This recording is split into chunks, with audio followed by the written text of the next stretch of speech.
हाँ, आज आपको ट्रांसफार्मर पढ़ाया जा रहा है। ट्रांसफार्मर एक ऐसी युक्ति होती है जो प्रत्यावर्ती वोल्टेज का परिवर्तन कर देती है। इसकी बनावट क्या है? देखिए बनावट, इसमें नरम लोहे की पृथक पत्तियां एक के ऊपर एक रख करके बनाई जाती हैं। जैसे ये हैं लोहे की पत्तियां,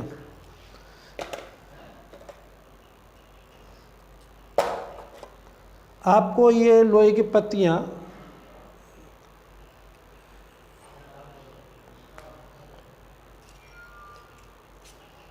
ये है लोहे की पत्तियां, ये एक ऐसी रख दी जाती हैं, फिर इसके ऊपर एक और रख दी जाती है, ये रख कर के इस तरह बनाई जाती हैं, एक के ऊपर एक रखी जाती हैं, सीधी रखी रहती, इन दोनों के बीच में पेंट लगा करके रखी जाती हैं।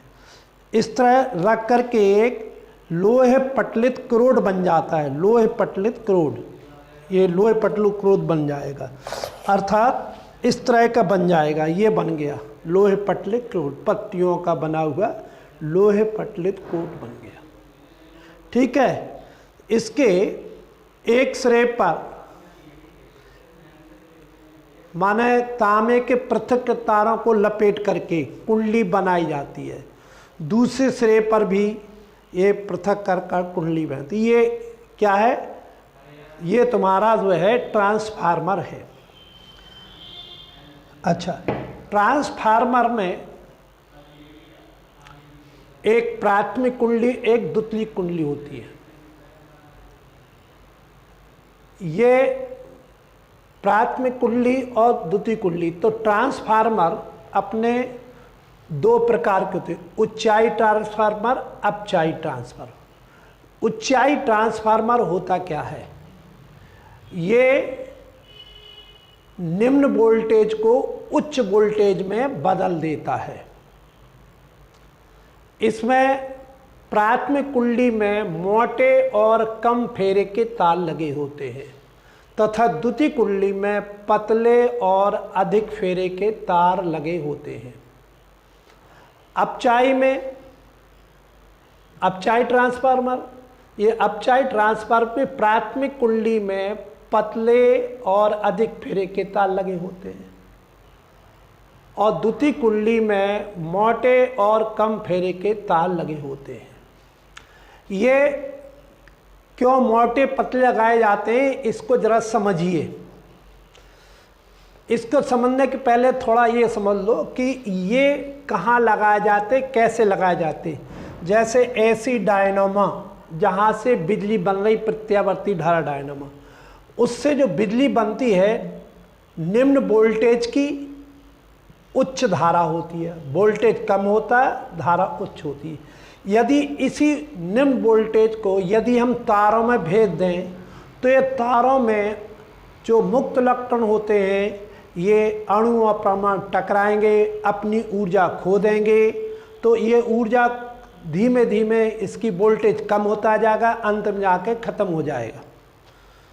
इसलिए करते क्या है कि इसके पास में एक उच्चाई ट्रांसफार्मर लगा देते हैं। उच्चाई ट्रांसफार्मर जो क्या करता है, निम्न वोल्टेज को उच्च वोल्टेज में बदल देता है और उच्च धारा को निम्न धारा में बदल देता है। अब जब ये उच्च वोल्टेज की धारा घरों में वितरण के पहले एक ट्रांसफार्मर जिसे अपचाई ट्रांसफार्मर करते हैं। अपचाई ट्रांसफार्मर में क्या होता है, उच्च वोल्टेज को निम्न वोल्टेज बदल देते हैं, निम्न वोल्टेज की धारा घरों में फिर प्रयुक्त की जाती है। अब ये है सवाल कि ये प्राथमिक कुंडली है, उच्चाई ट्रांसफार्मर, प्राथमिक कुंडली में मोटे और कम फेरे तार क्यों लगाए जाते हैं। अब ये समझिए, तुमको मालूम है कि R बराबर B/I, ये पढ़ा होगा तुमने प्रतिरोध। और प्रतिरोध किस बात पर निर्भर करता है? ρ L/A बराबर बी अपॉन आई।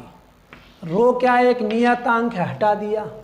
यदि हम धारा को आई को नियत कर दें तो हो जाएगा बी इक्वल एल अपॉन ए, या प्रोपोर्शनल लगा दो। तो ये क्या हुआ, वोल्टेज लंबाई के अनुक्रम, यदि लंबाई बढ़ेगी तो वोल्टेज बढ़ेगा, और क्षेत्रफल के व्युत्पत्ति, क्षेत्रफल घटेगा तो वोल्टेज बढ़ेगा। अब हमें यहाँ जो डायनामा से आ रही निम्न वोल्टेज की, अब हमें वोल्टेज कम है, प्राथमिक कुंडली में कम वोल्टेज आ रहा है, वोल्टेज कम आ रहा है तो लंबाई कम होगी, तो लंबाई कम होगी और क्षेत्रफल उल्टा इसका, माने मोटे तार होंगे, तो लंबाई कम अर्थात कम फेरे के और मोटे तार होंगे। इसके बाद परिवर्तित करना है तो उसमें पतले और अधिक फेरे के तार हो जाते हैं। क्यों, हमें वोल्टेज को बढ़ाना है तो लंबाई ज़्यादा लंबाई ज़्यादा लेंगे तो फेरे हमारे ज़्यादा होंगे। ठीक है, तो जैसे इस तरह ये जो हैं, इसी अनुपात में ये फेरे लगाए जाते हैं। तो ये हमने बता दिया कि ट्रांसफार्मर दो प्रकार के होते हैं, एक ऊंचाई ट्रांसफार्मर, एक अपचाई ऊंचाई ट्रांसफार्मर में मोटे और कम फेरे के तार होते हैं, और द्वितीय कुंडली में पतले और अधिक फेरे के तार होते हैं। इसी प्रकार अपचाई की प्राथमिक कुंडली में पतले और अधिक फेरे के तार होते हैं, और द्वितीय कुंडली में मोटे और कम फेरे के तार होते हैं। क्रिया विधि क्या है, जब हम इसको प्राथमिक कुंडली को विद्युत धारा स्रोत से जोड़ते हैं तो ये इसका जो है आर्मेचर चुंबकत्व हो जाता है। ठीक है, ये चुंबकत्व हो जाएगा। जब ये चुंबकत्व हो जाएगा, और तुम्हें मालूम है कि प्रत्यावर्ती धारा आधे चक्कर में यदि प्लस तो अगले चक्कर में माइनस, तो इसके चुंबकत्व में परिवर्तन होता रहेगा। मान चुंबकन होगा विचुंबकन होगा, चुंबकन होगा विचुंबकन होगा। तो ऐसा करने से ये द्वितीय कुंडली भी उसी क्रोड पर लगी होती है, तो चुंबकन विचुंबकन होने के कारण इसके प्रत्यावर्ती वोल्टेज में परिवर्तन आ जाता है। अब कैसे, माना कि कुंडली प्राथमिक कुंडली में फेरों की संख्या NP और द्वितीय कुंडली में NS। यदि चुंबकीय फ्लक्स में परिवर्तन समान हो तो ES equal minus NS delta phi upon delta T, समीकरण ये। इसी प्रकार EP equal minus NP delta phi upon delta T, Faraday के चुंबकीय प्रेरण के नियम से। तब क्या हो जाएगा, ES अपॉन EP बराबर माइनस में कट जाएगा NS अपॉन NP, समीकरण नंबर 1। ठीक है, यदि ये अपनी प्राथमिक कुंडली है, इसका प्रतिरोध नगण्य हो और द्वितीय कुंडली से धारा नहीं ली जा रही हो, तब इसका विद्युत वाहक बल विभवांतर के बराबर होगा। तब क्या होगा, ES बराबर BS तथा EP बराबर BP। तब इससे क्या होगा, ES अपॉन EP बराबर NS अपॉन एन पी बराबर, माने ई एस किसके बराबर, B S upon B P. ये एक अनुपात है दोनों, तो इस अनुपात को हम परमाणु अनुपात आर कहते हैं। ठीक है, तो एक समीकरण आ गया, ये आ गया। इस समीकरण से अगर आपके न्यूमेरिकल लगेंगे, अब हमें देखना है कि एक अगर ऊंचाई ट्रांसफार्मर है तो आर का मान 1 से अधिक होगा। क्यों होगा? तुमको मालूम है कि एन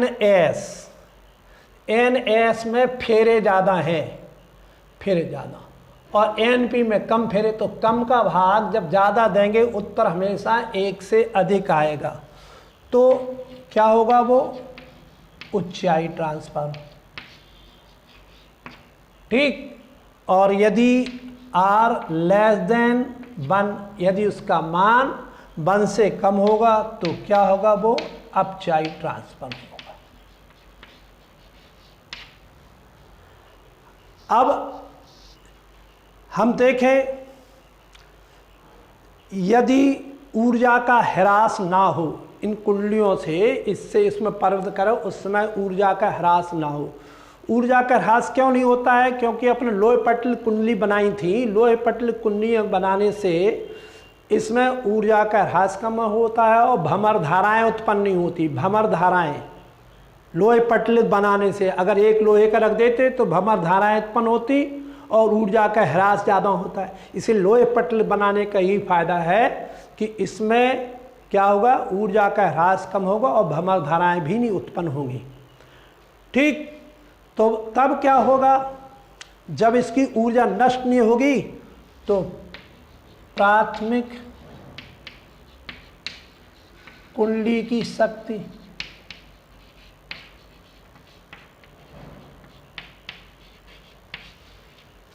बराबर द्वितीय कुंडली की शक्ति।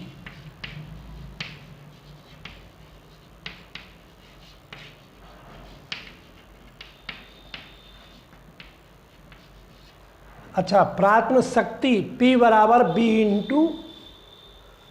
Into I. B प्राथमिक, P I P, B S I P. तो हम देखेंगे इसको, बी पी को इसकी जगह लाएंगे तो B S upon B P, तब क्या हो जाएगा? तब होगा आई एस अपॉन, हाँ ये इसके नीचे, तो ये इसके नीचे आएगा I P upon I S. तो ये समीकरण नंबर 1 में यदि हम मान रख दें तो हमारा सूत्र क्या हो जाएगा? E S upon E P बराबर N S upon N P. तो बी एस की जगह क्या हो जाएगा? I P. ठीक है, और क्या हो जाएगा? आई एस बराबर आर। एक सूत्र यही बन जाएगा सरवटे, यदि आप ही दिया हो तो। इस प्रकार ये ट्रांसफार्मर एक कार्य करता है जो प्रत्यावर्ती वोल्टेज को परिवर्तित कर देता है।